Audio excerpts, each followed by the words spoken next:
And hello again from WJ Live, powered by the Western Journal.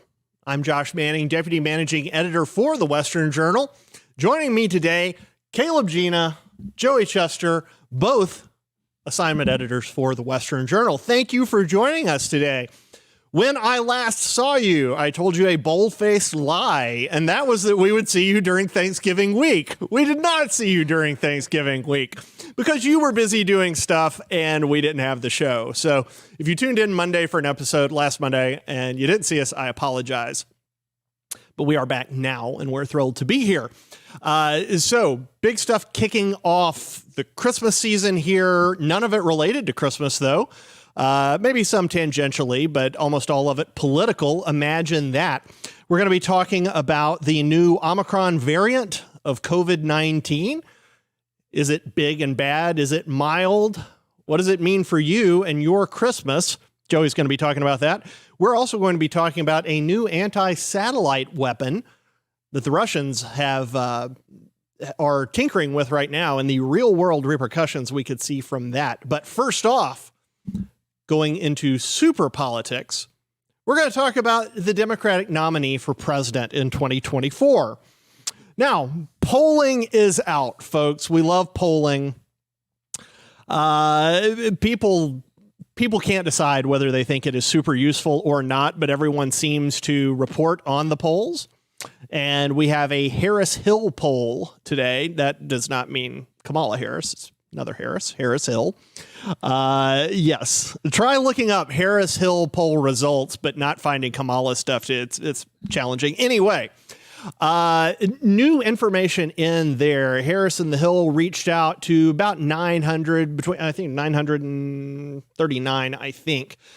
Democrat voters, asking them about their preferences going into 2024, saying, if Joe Biden were to decide not to run, or if he were sidelined somehow, who would Democrats vote for? Well, I'll tell you, first place went to Kamala Harris with a whopping 13%. 13% of Democrats said they would support Kamala Harris for president in 2024 if Biden were out of the picture. Now, 13 is a far cry from a majority of 50 plus 1. It is a very far cry from a landslide of 55 or more. A landslide could be smaller than that if it's a plurality, but that's beside the point. Now, what's interesting is that over the last few days, I don't know if you guys have seen this, there have been rumblings out there that we might see a Harris-Buttigieg ticket. Now, two more profound losers I can't think of. She has been hopelessly ineffective at the border. He has been hopelessly ineffective at dealing with supply chain issues. He wasn't even at his job. She didn't go to the border, but remember, she went to Europe. Very important for some reason. Has she been to the border by now? I can't remember if she ever made it down there. She went within a couple miles. She went with a couple miles to the border in El Paso. She went to She didn't actually go to the border. No. Yeah. So she got kind of close to it and then was afraid she would be trafficked or something. So anyway, that is the rumbling that's going on out there. And Buttigieg, just to put all of this in perspective, he was not able to scrape together more than 5% of Democrats in that poll. The actual results were 13% of respondents supported Kamala, and heaven help us, 10% supported Michelle Obama. All the other candidates listed received 5% or less. And we're talking about Bernie. We're talking about Elizabeth Warren. We're talking about Cory Booker, Bloomberg. Man, the American Samoans, they're excited about Bloomberg. Let me tell you. Andrew Yang, and of course, Pete Buttigieg. So, fellas, I'm kind of curious for y'all's takes on this. First off, I think it is unbelievably early to be talking about this. Secondly, Joey, what do you make of the fact that that Kamala Harris is simultaneously unbelievably unpopular and the lead candidate? What is that? As we were talking this morning, I have never seen someone do so well at failing upward. Like she ultimate example. She did horrible in the Democrat primary in 2020, and then she got picked for VP. She is just horrifically unpopular as VP, but somehow she is still managing to lead the pack for the 2024 primary candidate. She is still failing upward, even though she's doing absolutely horrific. And I mean, I think it's kind of hilarious. But there's also something that's being reported that Joe Biden is going to use the nuclear option on Kamala Harris, where he might appoint her to the Supreme Court. So she might not even end up being the nominee in 2024. It'll probably be Pete Buttigieg, as Trump would say.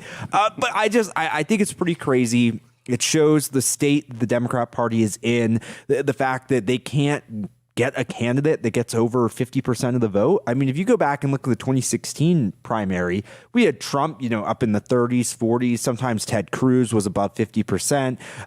This is a really bad sign for Democrats going forward. They don't have a deep bench.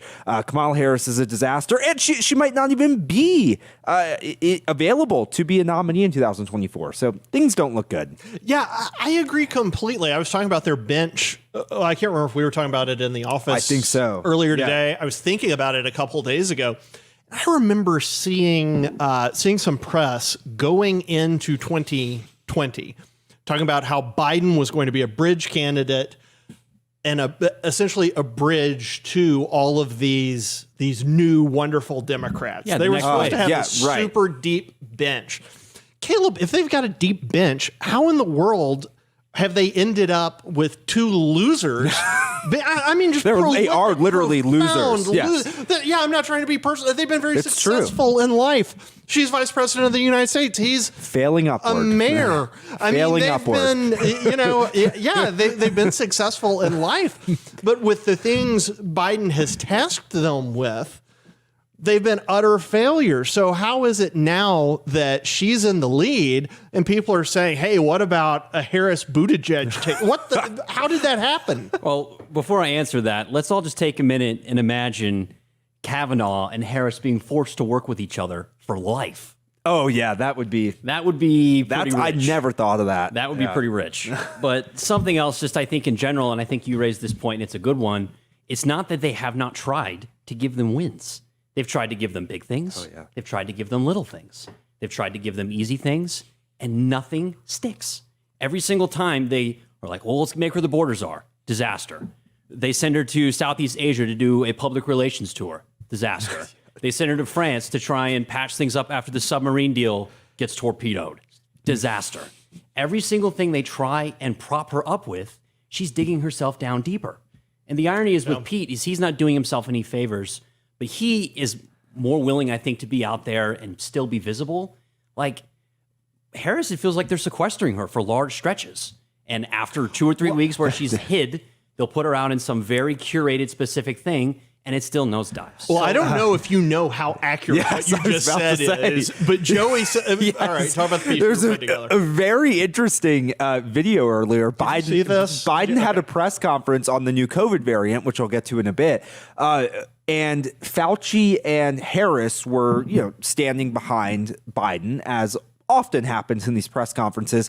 And the camera, normally the camera would be focused straight like it is at me right now and as it is on us.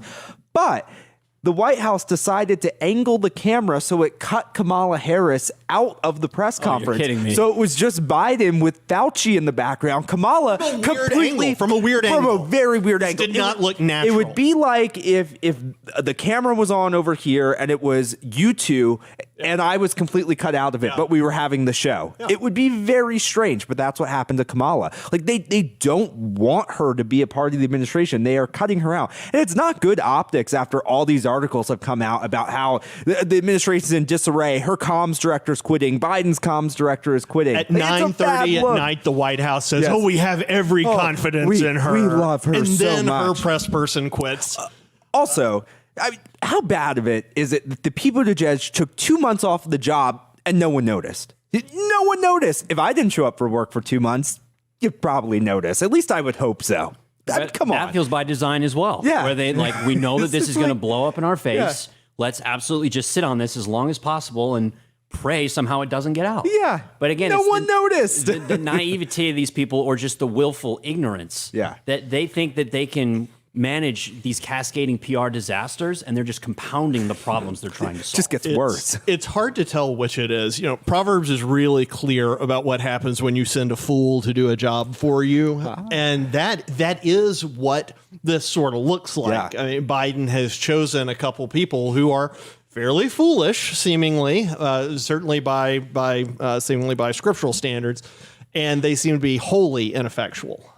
Just completely ineffective. So if, I mean, you've got Joe Concha talking about this. Given the VP's at 28% approval, that's different from the poll I'm citing. Not and much given her different. performance on the border and immigration, 23% approval, and given how Buttigieg has handled the supply chain crisis to this point, on what planet is this a very strong ticket? You have the Columbia School for, let's see here, International Policy and something or other, SIPA.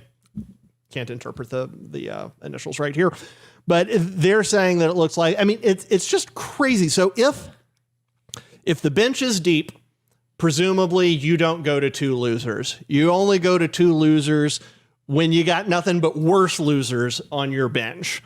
So I think this, again, like so many things right now, I think this augurs very well for 2022. Yeah. And I think it probably augurs well for 2024. I think the real question is going to be, is Trump going to run or not? Yeah. That's the $1 million question. That's the only thing that matters in this. Could you imagine Trump this right now. versus Kamala? So it would be spectacular to watch. And so consider this. It does look like COVID is probably around to stay. Yes. I'm a layman. I'm not a scientist. I'm not I'm not even a crummy scientist like a biologist or something. But it does look like it's going to be here, kind of like flu. Yeah. So imagine Trump saw COVID come on the scene. What if Trump is president and gets to clean COVID up too? Wouldn't that be the neatest thing in the world? But until then, we have the new Omicron variant to think about. Dun, dun, dun. If you looked on Drudge yesterday afternoon, you saw notes about how quickly it's spreading. South Africa is horrified that that people are canceling flights there. And it sounds like Omicron is just absolutely horrific. But Joey, is it really horrific? Well, I mean, if you look at the news, if you listen to Dr. Doom, aka Dr. Fauci, and if you listen to President Brandon, you would probably think that the that the world is melting down. But it's not. There was a South African doctor that discovered this new COVID variant, the Omicron variant, over the weekend. And that same doctor that discovered the variant is actually saying that, hey, the symptoms for this variant are a little strange, but they're very mild. Normally with COVID, you lose your taste and smell. You may have a cough, very tired. With this variant, it's talking about like body aches, but no losing taste and smell. And otherwise, it's pretty mild. There's been no hospitalizations in South Africa yet. Nothing like that. It is a very mild form. It almost, to be quite honest, sounds like a common cold.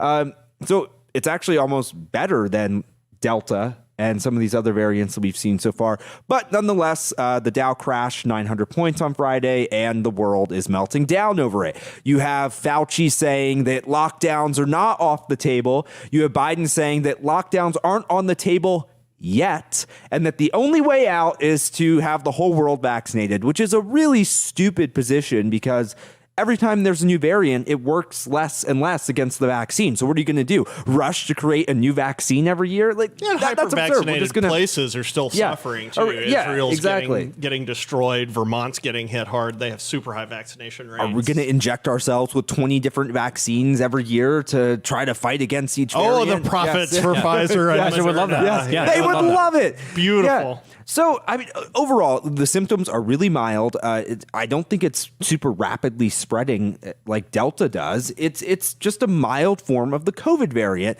So Biden, what does he do? Well, he says, we're going to issue an African travel ban.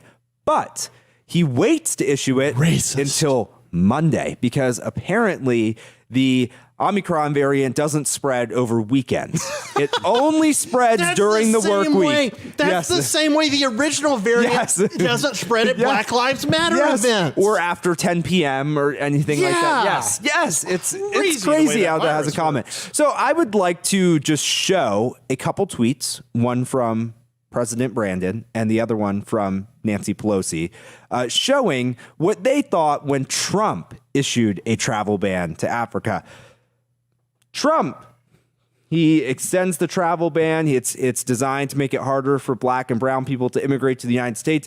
It's a disgrace, and we can't let him succeed. It's racist. Then Nancy Pelosi, if we have that, but we might not have it. It's okay if we don't. Pelosi said something very similar. And then it's racist. If you also remember at the beginning of COVID, when Trump issued the travel ban on China, Biden called it xenophobic. Racist. It was racist. WHO killed him for that too. Every time Trump restricted travel from somewhere for really reasonable reasons, I would argue that Trump had better reason than Biden does right now to issue a travel ban. It was racist, but now Biden's being praised for this. So what do you guys make of this new variant? Do you think it's going to be a big issue? Are we going to go back into lockdown? Or is it going to spread? Is America going to be hit with an economic crash? Or is it going to pass? What do you guys think? Well, having just come back from COVID, I got COVID a couple weeks ago. Best I can tell, it was Delta or one of the earlier variants. This sounds to me like the COVID I would have wanted, the COVID I wish I had, because I am perfectly fine now. But I was really tired, and there were some pretty bad body aches. It felt like the flu. Sure. This COVID sounds much better than the one I got. So, as far as COVID goes, if this strain will take over, and if these doctors are correct that it seems to be pretty mild, I say go for it. Spread COVID. Get out there. Make more people immune, right? Exactly. More people will be immune, but they will pay a lower price because it seems to be a more mild variant.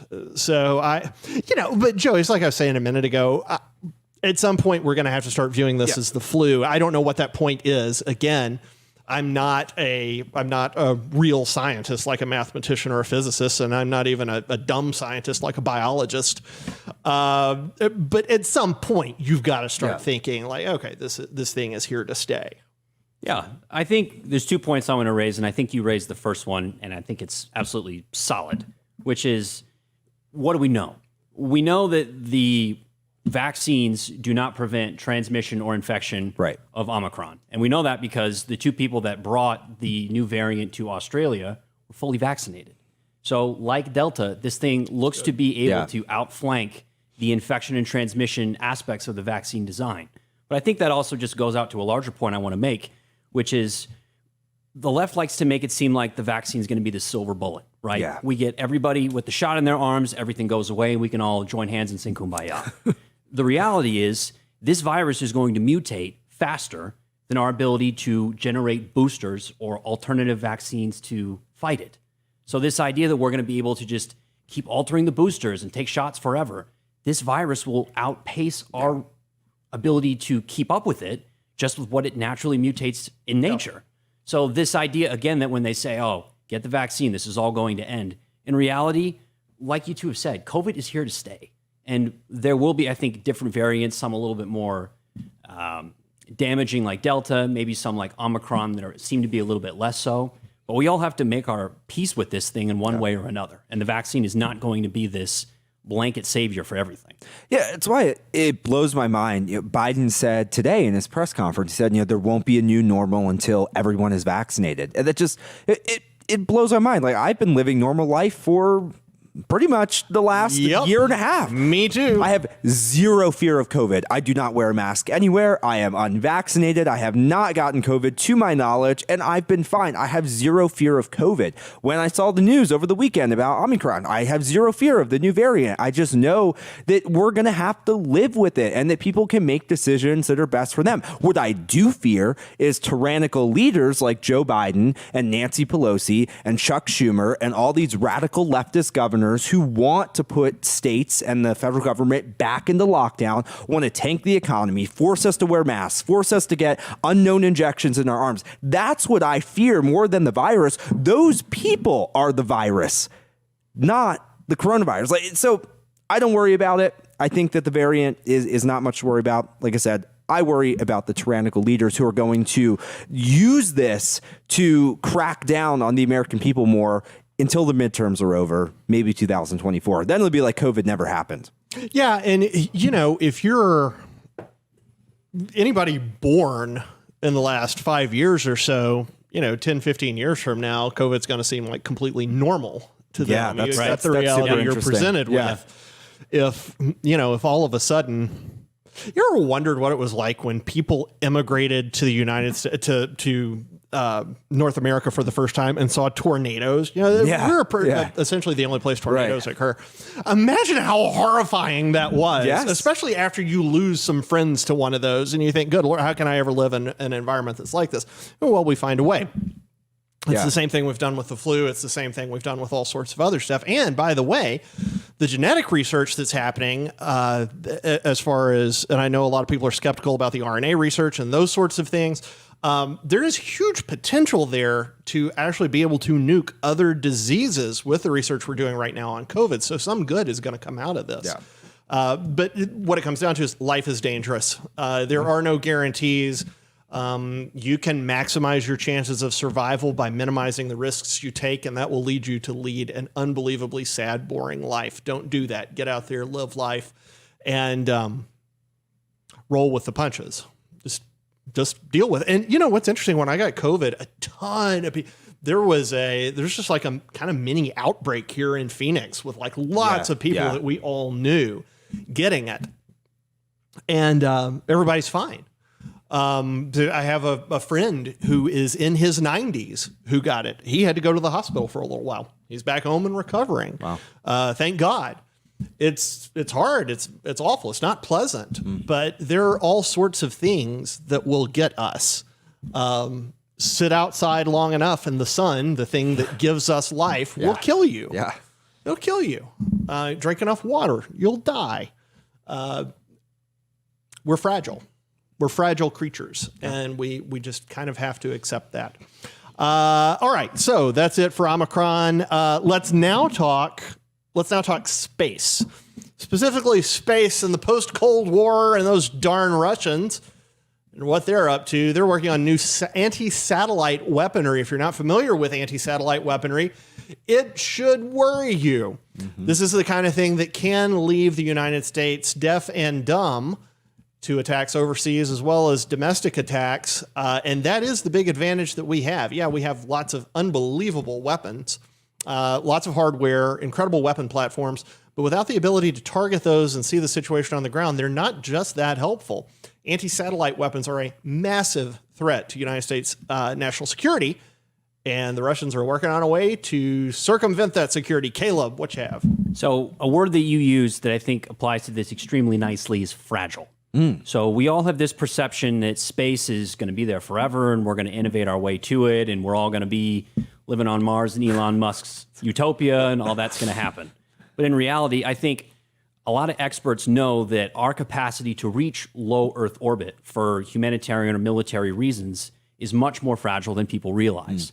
So I think just this conversation about space weaponry is more relevant more recently because within the last several weeks, we saw the Chinese test their orbital hypersonic nuclear missile space platform.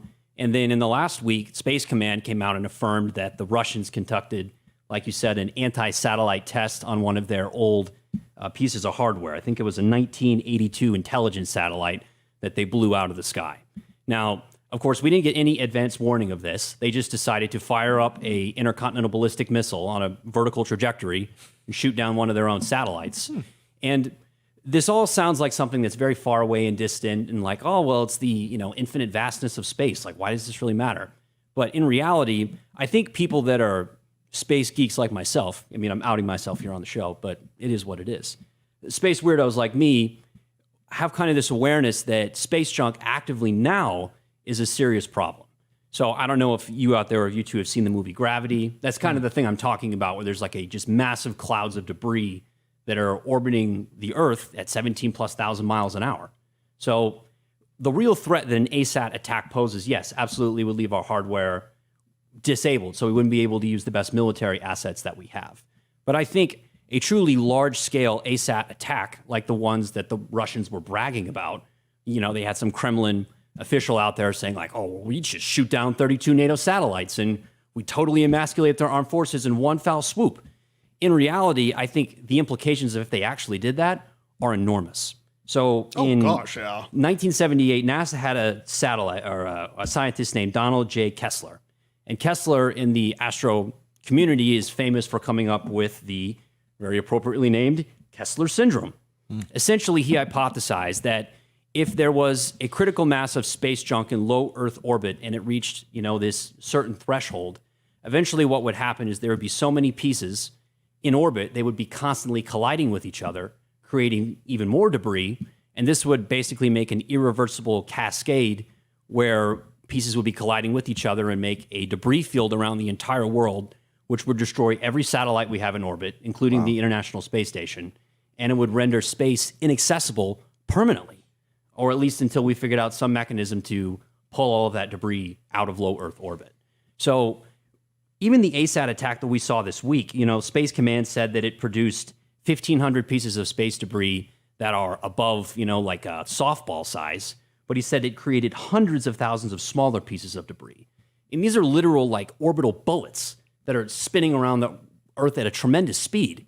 And this ASAT attack forced the astronauts on the International Space Station, including, ironically, one of them being Russian, to have to go to their lifeboats because they thought that the debris field created from this ASAT attack would destroy the $150 billion International Space Station. Wow. So I think the implications of this type of thing proliferating are major.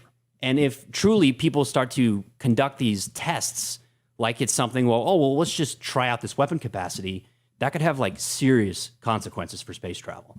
So I think the question I want to pose to you two with just everything that's happened in the last month, will the next accident or event in space create the next war on the ground? I mean, I think it's possible, depending on what happens. I mean, if you think about if the space station would have been hit, if it got destroyed from this was purposeful, though. They meant to blow it up, yeah, right? Absolutely. Yeah, so imagine if the space station was destroyed. I think that there would be some grounds from the U.S. and its allies to, how do you retaliate for that? You can't just let Russia get away with it. Can they just blow stuff up in space all they want and think, we'll just get away with it? Like, no, you can't get away with it. I wonder if Space Force plays a role here, if there's something that Space Force can do. But I don't really know how you respond to this situation. I mean, right, Josh, what's an equitable response? How do you respond? How do you deal with space attacks? Because that's up there. It's not on the ground. It's a weird situation. I don't know how you respond to it. So if the question is how you respond to an accident, I think that's one answer. If the question is how you respond to an attack, right, I think that's a radically different answer. If there's an accident that occurs because of irresponsible behavior from the Russians, they desperately want to be accepted by the West. They want to be in the G20. They want to be in the G7. They want to trade with us. Yeah. There are a number of diplomatic and economic weapons at our disposal that could help bring them back in line and make it painful enough that they wouldn't want to try that again. Heaven help us if it's an intentional attack, because the Cold War is over, but those missiles are still sitting there, and it's still a case of mutually assured destruction. That's one of the reasons you want to keep nukes from proliferating. We've still got enough nukes to blow each other off the face of the earth, a dozen times over, and the rest of the planet. Yeah, so I don't think they're stupid enough to do it intentionally without it signaling that they're actually interested in attacking. But there's a big old discussion about this, but Russia doesn't have the capability to field attacks on that level anymore. They're out of people. Oil is keeping them solvent right now, but they're going to run out. gosh, I can't remember what they call it, the inflection point where essentially they can't have enough kids to repopulate their society. So, I mean, a winning long-term strategy is not declaring war against essentially the rest of the world. Even China's not going to let them sit there and destroy space, I don't think. So, I think the chances of their doing that are very small. I think it would be a reprisal weapon. Somebody else would have to make the first move, and then they would start nuking satellites. But as a first strike kind of weapon, I guess you hit the sats the same point you're launching ICBMs at DC and LA. Right. And at that point, the whole show's over. Yeah. But it's a completely different ballgame. But I think what I meant by accident is more of like, I think a better way to say it may have been like an unintended consequence. So the Russians conducted this test and they're like, let's just do it once. No big deal. Get a slap on the wrist for it. But the potential Very that Russian. it opens for something catastrophic to happen by conducting this test is huge. So I think that's the thing I'm more wary about is this recklessness that seems to be growing could potentially lead to something terrible happening. Because I agree with you that I don't think tier 1 nations are going to be lobbing nukes at each other anytime soon. But when we start tinkering around in space and doing stuff that's blatantly dangerous, something bad can happen. Like if the space station got blown up on accident from a test the Russians did, you're talking about something like that, some horrible consequence. Yeah, that'd be super problematic. I don't know what the response would be. Do you do something back to them? I don't know. Yeah, it's not good. Economics. It's not good. You don't go military because then the nuclear issue is out there, and is what I would think about it anyway. All right, folks, we've been all over the place today. We've talked election politics. We've talked COVID and COVID politics. We've talked space and space politics. Thanks for sticking in there with us. We are so grateful for you. We are thankful for you guys. We were thinking about it over Thanksgiving. The blessing that the job we get to do here is, the blessing that our readers are, our viewers are. Please continue to. Be sure to check out all of our stories at westernjournal.com, westernjournal.com. And if you feel led to support us directly, you can go to westernjournal.com/join. That's westernjournal.com/join. What we do here is not cheap. It's not free, and it's definitely not cheap. And we are kind of beholden to big tech. The surest way for us to be able to continue doing the work we do is through subscribers and subscriptions. So if you go to westernjournal.com/join, you can join up there and you can help support the important work we're doing to fight back against the left and against big tech. If you're watching on YouTube or Rumble, be sure to click the subscribe button. After that, at least on YouTube, I'm not sure if Rumble is this way, but at least on YouTube, after that, you can click the little bell that pops up. It's going to make sure you get notified when we go live. That is it for us today. We will be back Wednesday, just like we are every Monday, Wednesday, and Friday at 5 p.m. Eastern, 2 p.m. Pacific. Thanks and have a great day.